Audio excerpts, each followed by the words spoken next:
Hey guys, I kind of wanted to spice things up in the JRPG community by trying a JRPG Nuzlocke. Before we start, I want to shout out RagnarAlvarrGaming. I hope I pronounced that right, and he was the main reason I thought of this challenge. He makes some great Persona content, and everyone should check him out. Now, if you didn't know, the Nuzlocke challenges come from Pokemon, and is basically a way to make the game harder by adding restrictions to what you can and can't do. JRPG Nuzlockes have been done before, but from what I know, they haven't been done in the Trail series. Until today. I do want to go over some restrictions before starting. These are all the restrictions, and the difficulty will be normal as I'm more of a casual player, and I think I would die to the first boss on hard mode. So as the restrictions say, I cannot go higher in levels of the next story boss I fight if I can help it. If it's too hard to keep me under the cap, I might have to let it slide, as it would be more tedious trying to avoid overleveling. In this playthrough, I will not be able to use items at all, including healing and items that can give me an advantage in combat. Unlike Nuzlocke and other games, I'm only bound to having a certain set of characters, which are usually only the main 4 characters, and since that's the case, I'm going to have a really tough time in this playthrough. And finally, before we start guys, I've made it to where I have to do every monster extermination support quest, which are not easy to defeat and will provide a good challenge. With the rules set, let's begin the challenge. Starting off the challenge, we start by creating a new game and going through the first section, which is just a preview of endgame. So I'm just going to skip over it and head over to the first boss. For the most part, I would probably leave out most dialogue as there's a lot in this game, and it's kind of irrelevant for this challenge. Starting off the game, the very first boss you run into are these little slimes, and while they don't deal much damage, our normal attacks don't do anything, and our arts still take a while to take them down. Using our arts and with the use of the tier recovery art, we make pretty easy work of them and level up to level 4. The unstoppable Exodia! I've assembled all 5 special cards, all 5 pieces of the puzzle!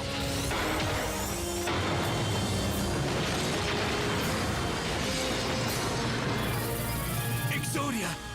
It's not possible! The next boss we fight is from a support quest, and I can't actually level up anymore before beating him, which leaves us in a rough position.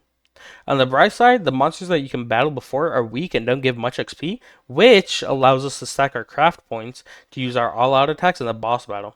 At the beginning of the boss fight, we take advantage of having max craft points and use a lot of our all-out attacks to try and one-shot the boss. And after using our third all-out attack, we have the boss below half health, and it's looking really good about right now, until the boss uses his own all-out attack and almost wipes us with one attack.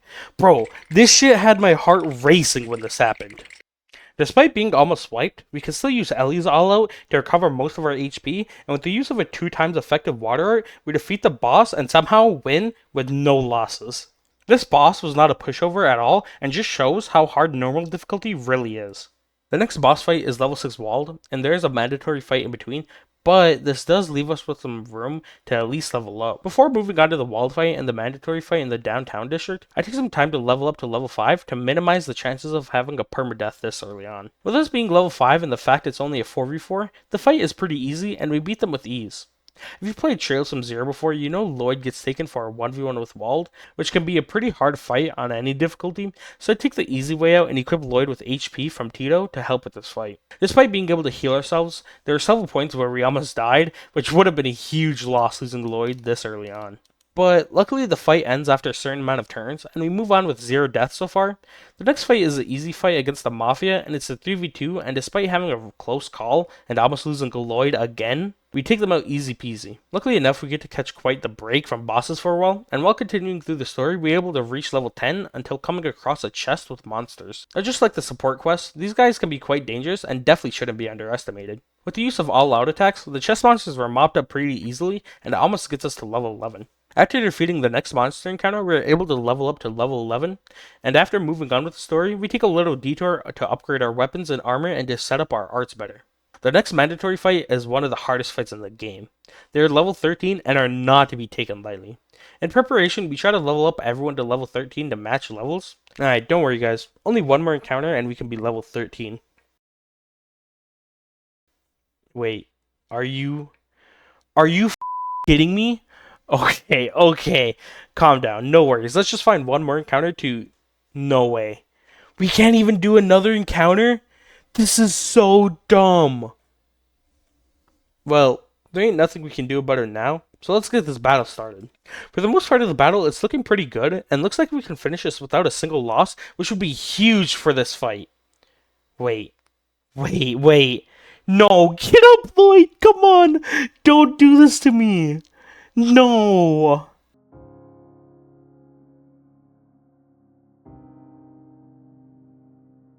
I just want to say, RIP to my boy Lloyd. He was a good man. He wasn't my favorite character in the Trail series. He wasn't even my favorite character in this game.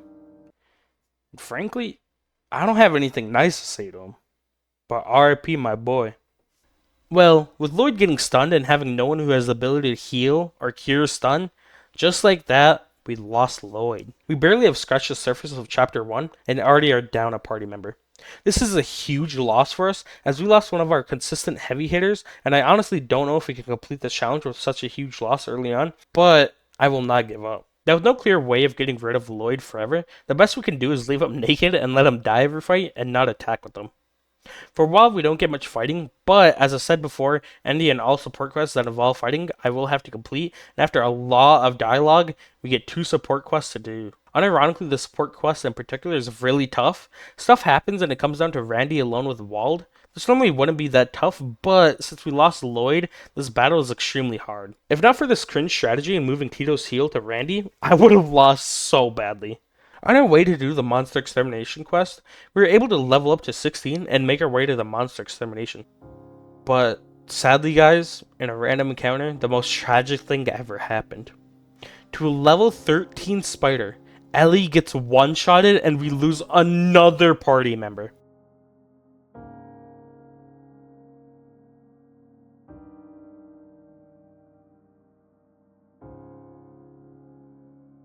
Not only were we 3 levels up, we also lost Ellie, arguably the most important person in the party. We lost our consistent damage dealer and semi-tank, and the party member with the best all-out that heals the whole party to basically full health. Chat, we are so cooked. Well, as the Nuzlocke isn't over, we have to move on and try and maybe with a very One eternity later. it's a very slim chance we can beat the game. But unsurprisingly, we lost everyone our next fight.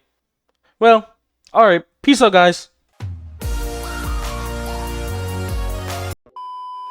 Nah, but seriously, guys, I mean, I got my ass handed to me, and I mean that's all for this video. On a real note, I don't want to keep this outro too long, but I'm newer to this kind of content, and I would appreciate any and all advice or feedback on this video. I plan on making a lot more Trails content, so if you're a fan of any kind of Trails videos, I would love if you subscribed and join me as I grow and become a better YouTuber overall. I hope everyone has a good day.